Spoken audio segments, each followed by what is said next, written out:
Entrevista. Estamos a martes 5 de marzo de 2024. Son las 16 horas de la tarde, hora de Madrid. Señor García Margallo, ahora que estamos grabando, me gustaría que conste mi agradecimiento expreso por su tiempo para atenderme en esta entrevista telefónica. A modo de contextualización, esta entrevista tiene la finalidad de contribuir a la investigación de mi trabajo de fin de grado en Relaciones Internacionales, que tiene como título Diplomacia y negociación internacional en un mundo complejo, evolución histórica y política de la posición de España sobre el estatus del Sáhara Occidental. Cierro comillas.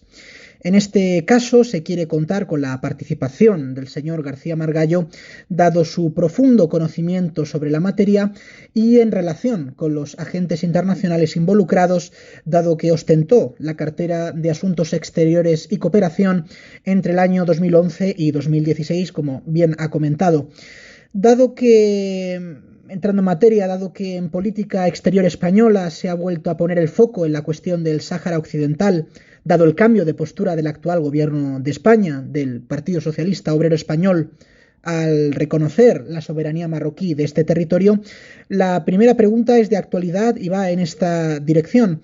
Señor García Margallo, ¿cómo valora el cambio de postura del gobierno actual en esta cuestión? ¿Cuál era la postura mantenida por el gobierno del Partido Popular en su periodo como ministro de Exteriores y en qué aspectos concretos difiere? Respecto a la primera pregunta, la postura del gobierno que preside el señor Sánchez fue un cambio de postura no discutido en Consejo de Ministros, puesto que una parte del Consejo, en concreto la que en aquel momento representaba a Podemos, no era partidario de reconocer la marroquinidad del Sáhara. No fue discutida con la oposición, no fue debatida en las Cortes Generales y hoy es el día en que no sabemos a qué se debe ese cambio de actitud. Sí sabemos que España, hasta el momento y que yo sepa, no ha ganado nada en este cambio de actitud. Se habló de que este reconocimiento unilateral por parte de Sánchez de la marroquinidad del Sáhara, insisto que era un cambio de la postura tradicional española, iba a conseguir determinados objetivos o determinadas ventajas para España, singularmente. El reconocimiento por parte de Marruecos de la españolía de Ceuta y Melilla de las aguas canarias en disputa. En segundo lugar, la apertura de las aduanas oficiales entre Ceuta y Melilla, territorio de Marruecos. Y en tercer lugar, una colaboración estrecha por parte de Marruecos en el control en origen de la inmigración ilegal. Ninguna de esas tres cosas se ha conseguido. Lo que sí se ha conseguido es abrir una profunda crisis diplomática con Argelia, que no se ha cerrado de todo y que ha supuesto una pérdida de una oportunidad muy importante para España, que era haberse convertido en un hub, una plataforma de exportación del gas argelino. España tiene 2 gasoductos con Argelia y tiene 6 estaciones de regasificación. Si la relación con Argelia se hubiese mantenido en los términos que la tuvo el gobierno del que yo formé parte, un 40% del gas que se importaba de Rusia antes de la invasión de Ucrania hubiese podido ser canalizado por España. No ha sido así y el resultado es paradójico. España es el único país de la Unión Europea que hoy importa más gas ruso que antes de la invasión. Eso sin contar la pérdida de oportunidades comerciales que España había explotado durante mucho tiempo con éxito. En el año 2012, en una rueda de prensa con su entonces homólogo marroquí, Saadetdine Othmani, declaró que, abro comillas, no compete al gobierno español decidir de qué forma las partes entienden que se debe ejercer el derecho de autodeterminación. Cierro comillas. en cuyo caso parece que el gobierno español, del Partido Popular entonces, apoyaba este derecho, amparado por Naciones Unidas, pero no se posicionaba sobre si el canal adecuado era el referéndum u otra fórmula, manteniendo un sentido de, digamos, de neutralidad. Los sectores prosaharauis, en cambio, han criticado directamente su postura por su aparente ambigüedad, exigiendo un acorde con lo que entienden por la responsabilidad histórica de España de favorecer la independencia del territorio mediante el referéndum, si bien entonces no se podía realizar en condiciones por la ocupación marroquí.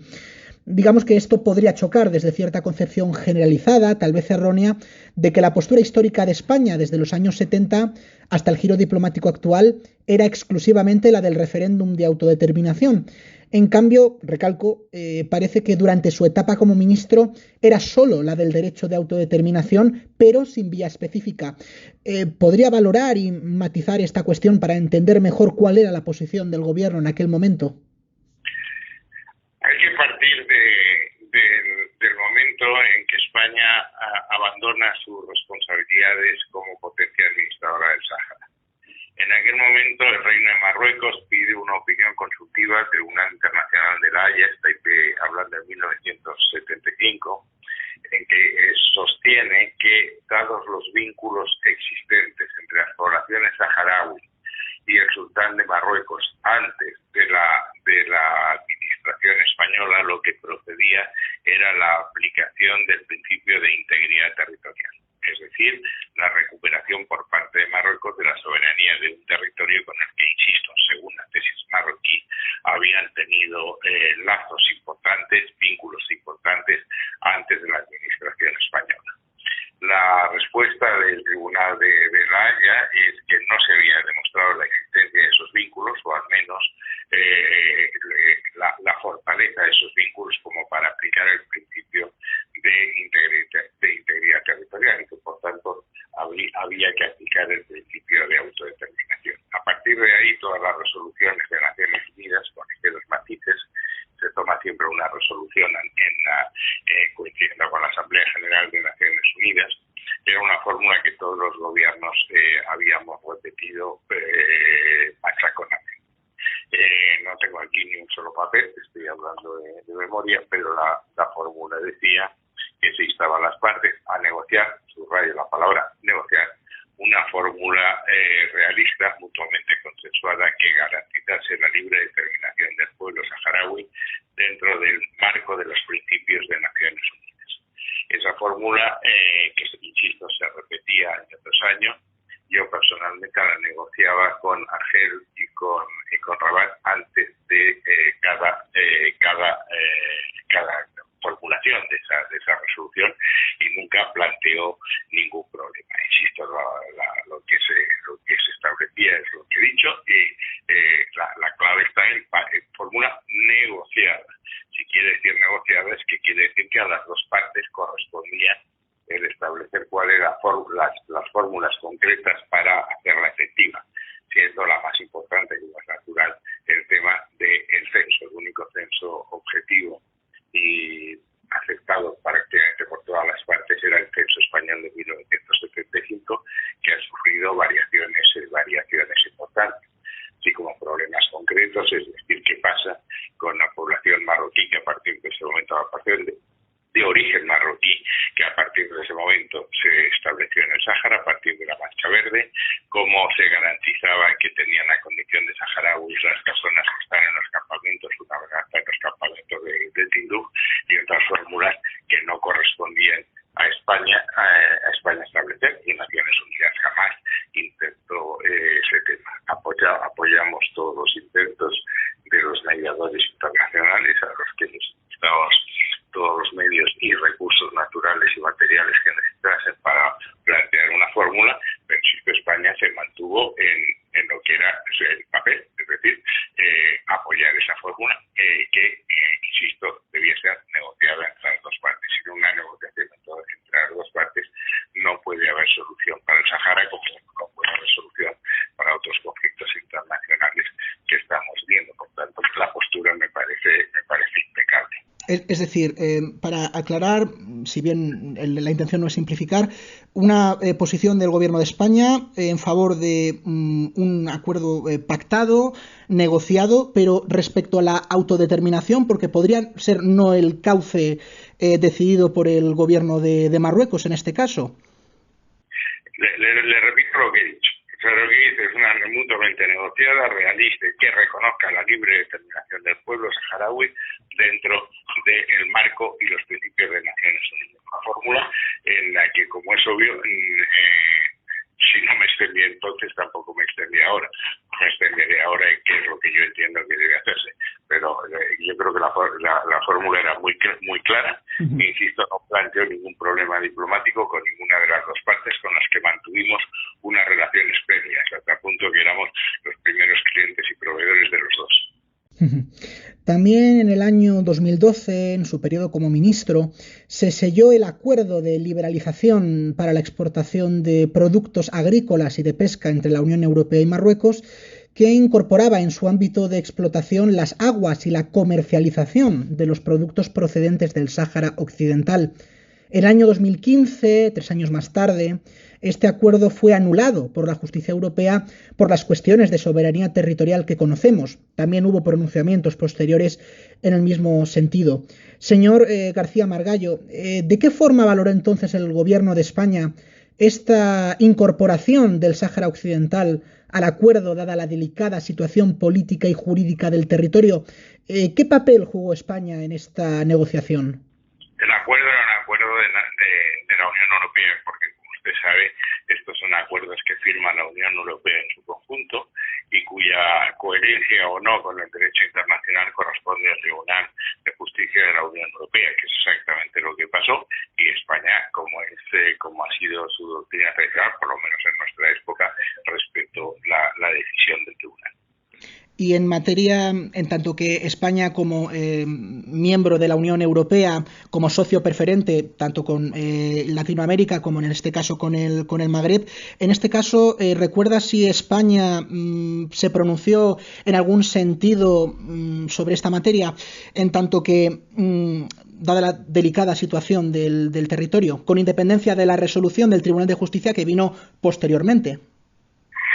No, correspondía a la Comisión el formular sus alegaciones delante del Tribunal y respetamos la postura de la Comisión y respetamos la decisión del Tribunal. Es decir, cuando la competencia es de la Unión Europea, la posición de los Estados miembros es indiferente. Una vez que se ha firmado un acuerdo, el único que puede hablar es el Tribunal. Y en este caso, discúlpeme que insista, en este caso el gobierno de España se posicionó en este caso a favor o en contra o mostró alguna forma de discrepancia respecto al criterio de incluir las aguas territoriales del Sáhara Occidental y el territorio como extensión de Marruecos para ese acuerdo de liberalización. No, creo que la postura de todos los Estados miembros fue la misma y España se mantuvo en la línea general que la Comisión había propuesto, insisto, cuya validez o no validez correspondía evaluar al Tribunal de Justicia, y eso es lo que hicimos esperar. En el año 2015, tanto el gobierno de Marruecos como el de España fueron críticos con el enviado personal del secretario general de Naciones Unidas para el Sáhara Occidental, Christopher Ross.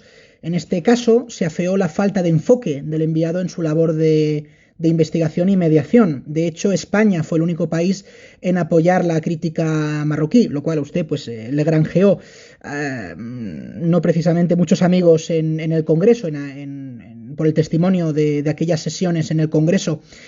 ¿Podría aclararnos qué fue lo que ocurrió y los motivos de la contrariedad? ¿De qué forma afectaba a los intereses de España entrar a valorar la investigación sobre esta escalada de tensión entre Marruecos y el Frente Polisario en el contexto de la misión de MINURSO?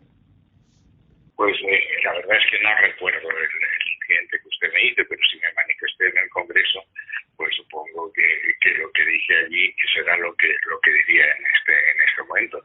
Y respecto a mis conversaciones con Ross, que fueron muy frecuentes, como todos los intermediarios, como comprenderá, forman parte del secreto de la diplomacia. No, esas cosas no se comentan con nadie, se comentan con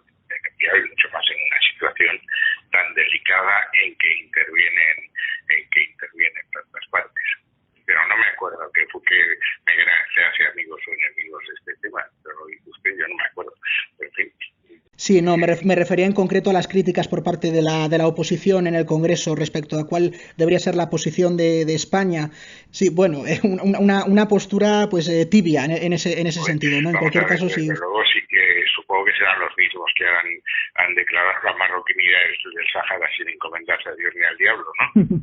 En su periodo como ministro, ¿qué momentos complicados recuerda en su interacción diplomática con el gobierno de Marruecos?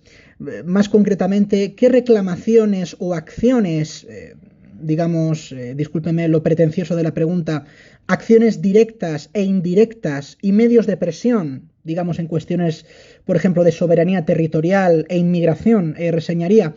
Y si fuera el caso, ¿alguna tuvo vínculo con la postura española sobre el Sáhara Occidental? Las relaciones que yo tuve con Marruecos fueron espléndidas en todo momento. Y en lo que usted se refiere a la colaboración del gobierno de Marruecos en el control de la inmigración ilegal fueron ejemplares. Es decir, me ayudaron en todo momento y creo que podría mi equipo pasarle los datos de inmigración irregular en mi época y en la época posterior. Yo creo que llegamos a un momento en que la inmigración irregular se redujo a mínimos históricos. Y es decir, como temas concretos que me ayudaron siempre en el control de origen de la inmigración, no solo marroquí, sino la que a través de Marruecos venía del África subsahariana. No tuve ninguna queja en aquel momento, ni me consta que los marroquíes tuviesen ninguna queja de cuál fue la postura del gobierno español en esos 5 años, como tampoco la tuvo el argelino, ¿eh? O sea, lo que sí ha tenido mérito es que este gobierno se haya enfadado primero con Marruecos y luego con Argelia, y luego con Polisario. Es decir, yo creo que menos con la orden de Malta, este gobierno ha roto los puentes con todas las organizaciones internacionales y países que yo conozco. En su periodo como ministro, ¿qué grado de desarrollo tuvieron los contactos políticos y diplomáticos, digamos, entendiendo diplomáticos, en cierto sentido, entre el gobierno de España y el Frente Polisario? ¿Reseñaría algún hecho relevante? Ninguno. Recibí al Frente Polisario en Naciones Unidas en varias ocasiones y no recuerdo que hubiese ninguna tensión particular. Yo creo que expliqué mi postura y no tuve ninguna sensación de que hubiese ningún conflicto con ellos. Cambiando de tercio sobre la relación especial entre Estados Unidos y Marruecos como su principal socio en el Magreb, como usted bien recordará, el presidente Trump reconoció en el año 2020 la soberanía de Marruecos sobre el Sáhara Occidental. Respecto a su periodo como ministro, ¿qué reseñaría sobre la posición de Estados Unidos previo a este reconocimiento sobre la cuestión del Sáhara Occidental y en su acercamiento a Marruecos? ¿De qué forma cree que esto habría podido o pudo afectar a España? Digamos, diría que hubo presiones. En las relaciones con Estados Unidos, que las relaciones eran muy frecuentes y muy cordiales, yo expuse desde el primer momento cuál era la postura de España, y que a mi juicio era la coherente con la legislación internacional y con las resoluciones de Naciones Unidas, y por tanto no di pie a ningún tipo de discusión sobre ese tema. Retomando la cuestión de actualidad, como bien comentábamos en la primera pregunta, me gustaría preguntarle, según su criterio y experiencia personal, ¿cuáles cree que son los motivos principales del cambio de postura del gobierno actual, del Partido Socialista, sobre el estatus del Sáhara Occidental?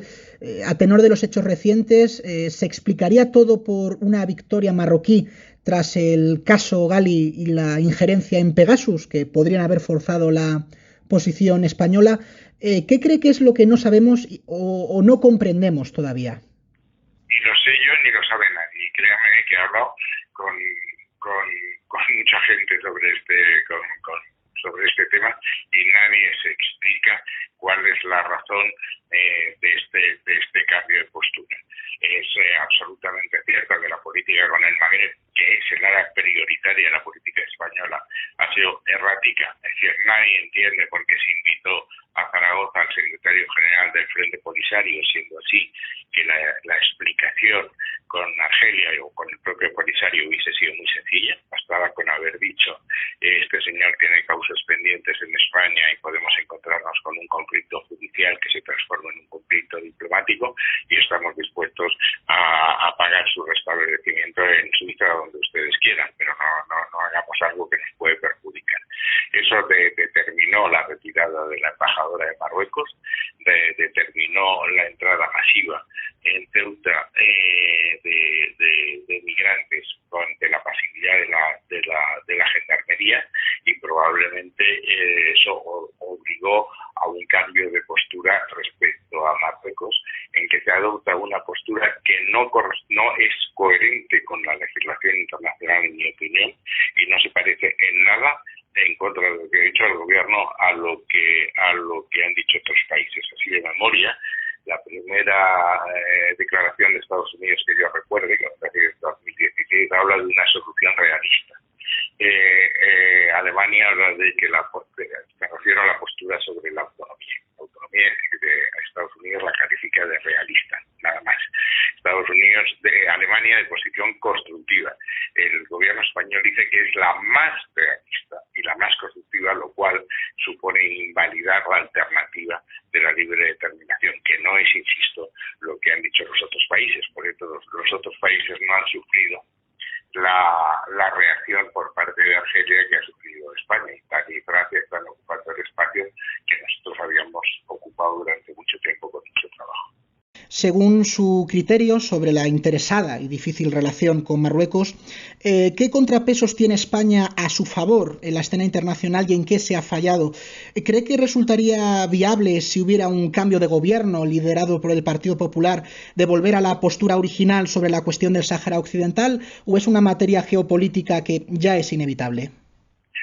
Si usted comprueba la última resolución sobre el Sáhara en Naciones Unidas, la resolución no cambia demasiado o prácticamente no cambia respecto a lo que se había dicho antes de esta declaración unilateral por parte del presidente Sánchez.